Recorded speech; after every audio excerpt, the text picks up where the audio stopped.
Let's be honest. In cybersecurity today, we are all drowning in data.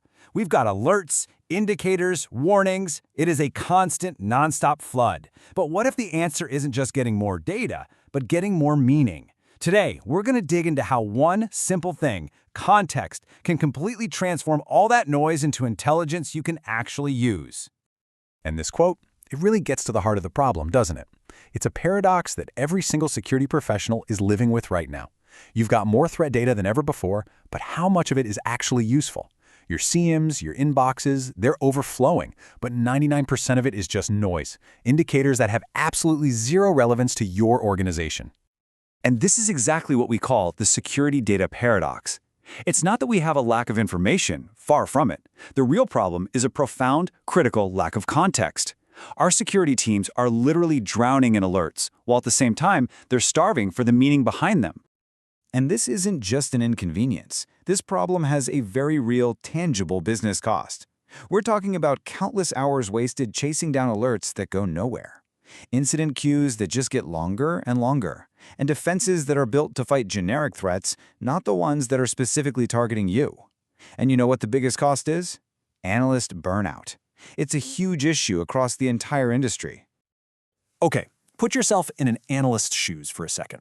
An alert pops up for Lumma Stealer. Sure, it's a known threat, you've heard of it, but does it actually matter to your business? Is it targeting financial firms in Germany, or is it going after universities in Asia? Without that context, that alert isn't intelligence, it's just more noise. So, the big question is, how do we fix this? Well, the answer lies in applying a completely new contextual lens to the problem. We're going to explore this through a tool that was built for this exact purpose, ANY.RUN's Threat Intelligence Lookup, which is all about cutting through that noise. At its core, the idea is really simple but incredibly powerful. It takes those raw indicators of compromise, or IOCs, things like a file hash or a malicious domain, and it makes them smart. It instantly shows you which industries and which parts of the world are actually seeing this threat right now. And this context is really built on three main pillars. First up, you've got a risk score by industry, which tells you flat out if your specific sector is being targeted. Second, there's threat names, which connects that raw indicator to actual malware campaigns. And third, you have submission countries, which shows you the geographic hotspots. Put them all together, and you finally connect a random piece of data to your specific business reality. And this isn't just theory or guesswork. This intelligence is powered by real-world data pulled from actual sandbox submissions across more than 15,000 organizations. So what you're seeing is a direct reflection of what security teams just like yours are investigating at this very moment.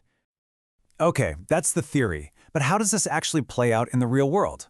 Let's walk through three practical use cases to see how a modern Security Operations Center, or SOC, can put this intelligence into action. All right, first up, mapping a known threat. Let's say an analyst hears some chatter about Agent Tesla.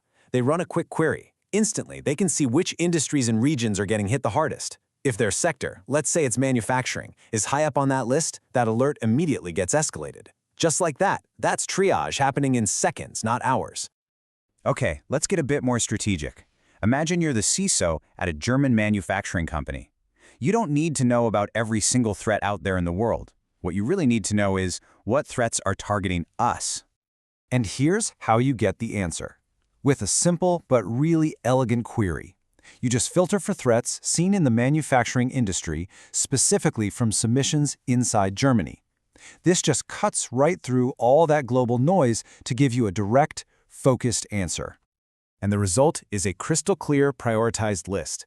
This isn't some generic top 10 list you found on a blog. No, this is real, actionable intelligence. It's showing that Tycoon 2FA, Evil Proxy, and a very specific APT group are the immediate concerns.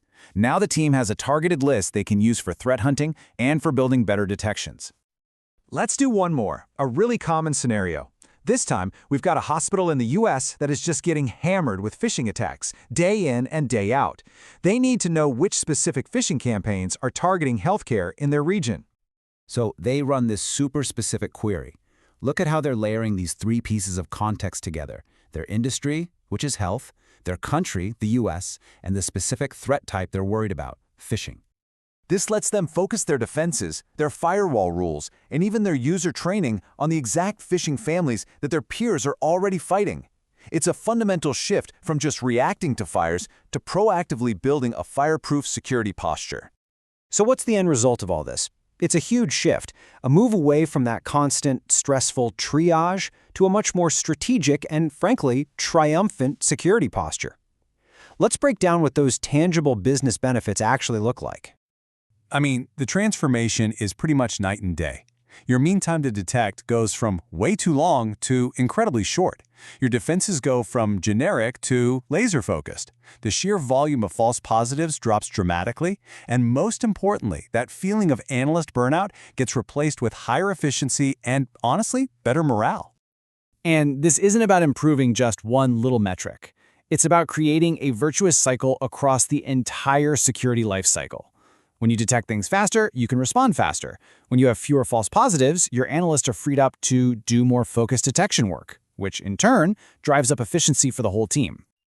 And that brings us to the final, and maybe the most crucial point of all. This isn't just about making the SOC team's life a little easier. It's about aligning the entire security function with the actual reality of the business it's there to protect.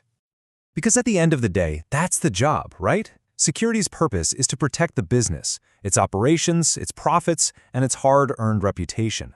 By focusing on the threats that are actually relevant, you can build defenses that truly safeguard what matters most.